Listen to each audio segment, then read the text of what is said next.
Hello there, welcome to the third and maybe even the final part of this hacking series. And so far we've seen how to hack games and text and games, and we've seen how to hack colours in games as well. So there are a number of other ways to hack the machine. One of them is to run screen hacks or Amiga hacks or whatever you want to call them. We've already covered some hacks, or most of them, in a previous video. So let's have a look. Tools and hacks. So you can see some of these only work. The Mr. Fish Tank one now works when you're running iPrefs, and various other ones that I couldn't get running before. So you can see one called WB Stars, and we'll put the WB Stars running in the background of our windows. We don't really want that, so let's close those windows down, and that's, I think, got rid of. Well, you can still see them on the background of the main window, and if we try to run it again it's going to crash. But if we run the old 20 version, you can see now it runs stars in the background, and they don't just appear to stream towards camera. It looks like that we are meandering through space, and that's a great effect of seeing those stars swirling around. So you won't get to see this on many machines, but here it is on the Amiga, a nice star field, and you can see it runs in full screen mode. And there is also, with the WB Stars that I got off the Aminet, this is the old 20 version of WB Snow, and this is tied to the normal palette, so if your white colour isn't white, then this snow won't be white either. You can see individual flecks of snow now falling through the gaps in our icons, which is very great to see, and they'll start piling up onto the top of anything else. And so it's a full screen width. You can see if we drop our window down, the snow will now pile back up on top of it again, so that will fall off the bottom of the screen as well. So that's a great effect. I really love that. You won't see that on a PC or a Mac, and that's why the Amiga is friendly, and it gives us those personal touches. It puts the me into Amiga, and so that's fantastic to see that only the Amiga makes snow on an operating system actually possible, even after all these years later. So let's switch off that snow. So you can run hacks and hacking tools to make the Amiga do whatever you want. And so let's have a look at this one. This is Blitz Basic, so you can even hack the machine by running code on top of it. And it's telling me to assign the directory. This is the one, so let's assign it. And I've still got the zoom window function highlighted, so when I click on these windows they're going to zoom in and out. So I'll put that into my startup sequence since the last video. So here we are. This is a full screen editor known as TED, I think, and TED Doc. You can put extra things onto that. Super TED and text editor basically. And there's a calculator here. I'm not quite sure what this does, but we've already seen expression calculators before, which converts into hex and decimal and all the rest of it. So let's put that in. Let's see, that gives us that expression. So it's not actually changing anything at the moment. And this is full screen, and you can see it's got basic functions, search functions, replace, search, and undelete line as well, and also cut, copy, paste and forget, and we can also load something in as well. It's even got a prefs editor. We can't unfortunately hide the screen mode, unlike CanDo, but we can change the colours, I think, or assign those or something like that within the program itself. It's not very versatile, and let's just use those preferences. So let's load up a few examples of how you can basically hack the machine by programming it to do whatever you want to do. So this is Blitz Basic 2, and in here we've got a number of examples, and you can see screen tools, palette, picture sort. And some of these are libraries and they won't actually work straight off the bat. And this is a kind of, well, it's a library, it says, so if we try to run it, unfortunately it's not going to work. But you can see they've annotated it, or whatever you call that, they've written on what everything does. But if we try to run that, it's going to change everything around, and unfortunately, because we are running in fancy screen mode, it's now crashed the machine. So let's load that back up again, and let's assign it again. So now let's check out a few examples, hopefully ones which will work, and you can see a few directories here of examples that I managed to find. So Amiga balls, let's see, contribution, thanks Vernon, please wait, the Amiga moving balls. So if you've seen the juggler animation, I think with some moving balls behind the juggler, that's something maybe like this, and that actually loops back on itself, and then it creates a double row, and then a triple row, and then that keeps on going until it fills the entire screen with these balls moving around. And that's simply creating some kind of, maybe even a sprite, and then multiplexing that around the screen.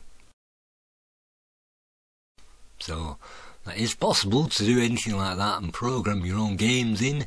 You can program it to handle software and hardware. There's a CD TV device there for playing CDs. There's a clock, some kind of converter, and devices, and an error handler, so you can create your own operating system if you want to do. Memory available, menus, my dir, no idea what that is, my dir, let's have a look. Assign Blitz libs, well that's going to be in the parent directory to what we're in, and these are the examples. No, it's going to be in the parent to this one as well. Blitz libs, there it is. So that pulls something off the Blitz installer, some libraries, and I've no idea what this is. So it looks like a program. Let's see if we can run it. And duplicated something or other. No, we can't play that, we can't use it for anything. So these are examples, Windows, right, 3D. It looks like these are operating system examples if you want to create your own operating system. Not that we really want to do that at the moment. And so let's have a look at the main examples. You can see Hot Shots there, that's actually a game that was created in Blitz Basic 2, or Blitz Basic at least. And First Reality source code, that's another game. I think that's maybe a point and click adventure source code that I managed to find. And so the examples, well, looks like we've seen all those already. There's nothing there that I can see that's any different to what we've seen already. XPK, so you can even compress things as well with this. And let's have a look, Shapes Maker, Intuition Tools, Map It demo, nothing in there. They all look like intuition stuff and Workbench stuff to me, so let's get on to the other stuff. There's a dungeon game there, ISO Blaster, ISO Renderer. Well, let's just check out that dungeon game because it's very simple. You can see that we can move down to the various sections in the code. It's just one page of code, and these are simply bookmarks within that one page. And now we can run that.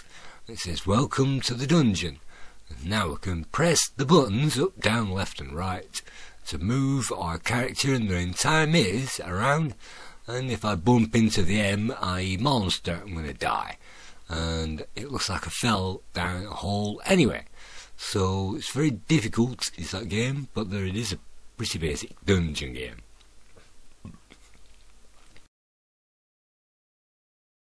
And you saw that game ran on top of Workbench, so you can get Workbench compatible games running and hack Workbench through Blitz Basic if you want to develop your own screen hacks and things like that.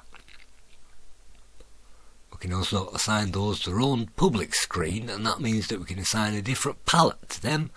And for some reason, well, I think I'm using the mouse at the moment. I have no idea what this is supposed to do. And moving the mouse around and it's not doing much, but you can see on a public screen we can assign our own colours and our own graphics, and that might run a bit smoother than on the Workbench, and certainly it looks a lot better as well. Let's have a look at Psychotic, I think that says, and this is a demo effect, so that's a warning, you will get a demo effect in your face. That is something that looks like Jesus on ease. So that basic line of code tells you what it is, and I've no idea what it is because I've no idea how to program in Blitz Basic 2. It's looking at the bit planes according to that, and it's moving the bit planes around, it's moving the PAL RGB registers, so it's changing the colours around, and it's just drawing a few circles and moving those around on the bit planes, so it makes it look like there's a lot going on. So this is another one, this is another bit plane example. We've got the white one in the foreground, and as it moves over ones in the background it changes colour. So that's one as well, that's triplanes. So we have all kinds of graphics demos. You could make your own graphics demos using this particular thing. And so 3D land, and so again it's a small page of, let's have a look, line text. You're drawing lines on the screen, you're changing position, you're placing that on a bitmap. So let's have a look, and then again by using the mouse we can move that around and zoom in and out as well.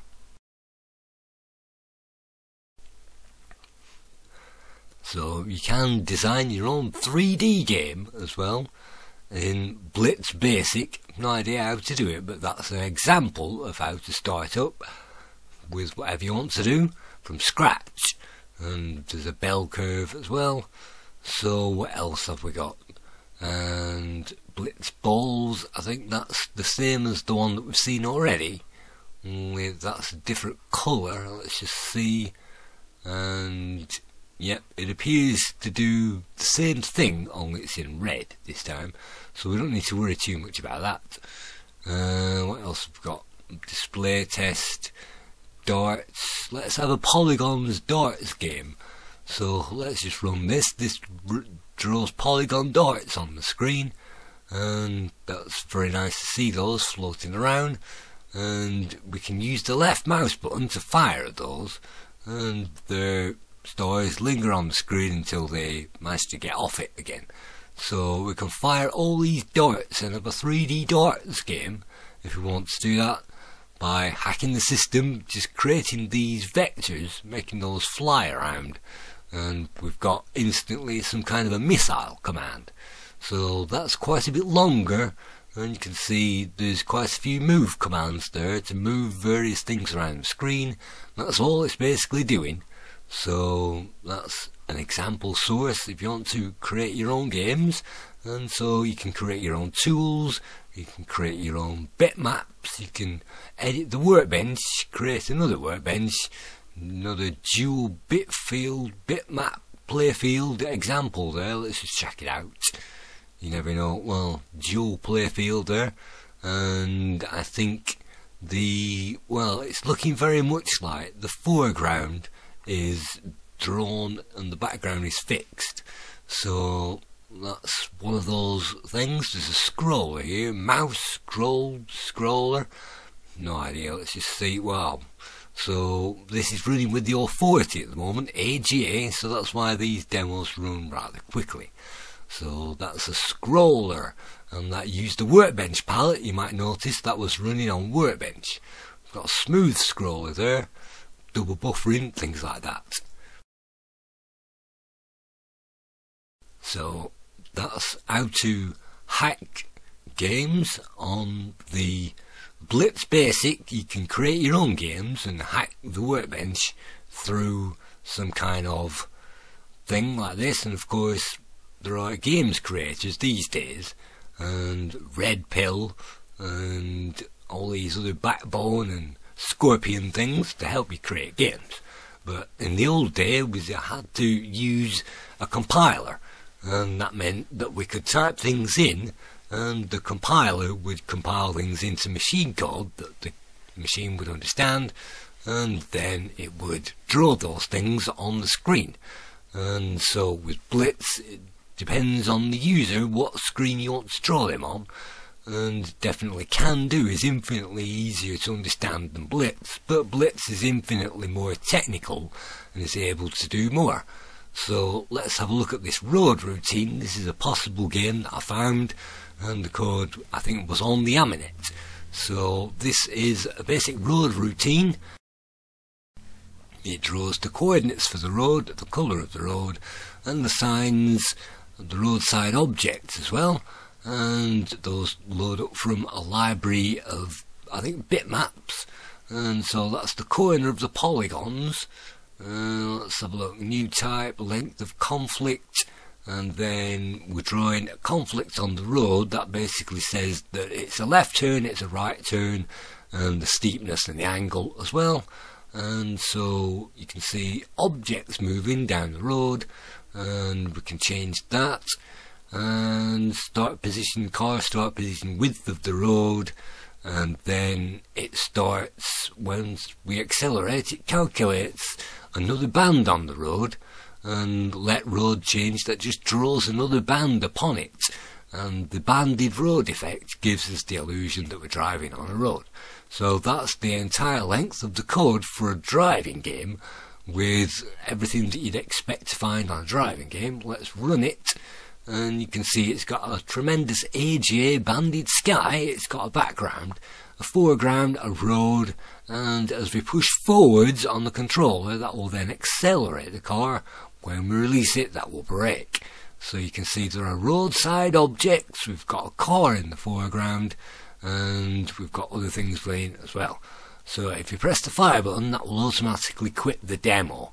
So let's try that again. There are no sound effects whatsoever. You can see even the grass slows us down in this demo, and so we can go up and down hills, and there is a roadside vehicle there as well, so we can judge our way past that, and that's the end of the demo. So what I'm going to do finally, I'm going to load up my own demo that I created. No, I didn't create this.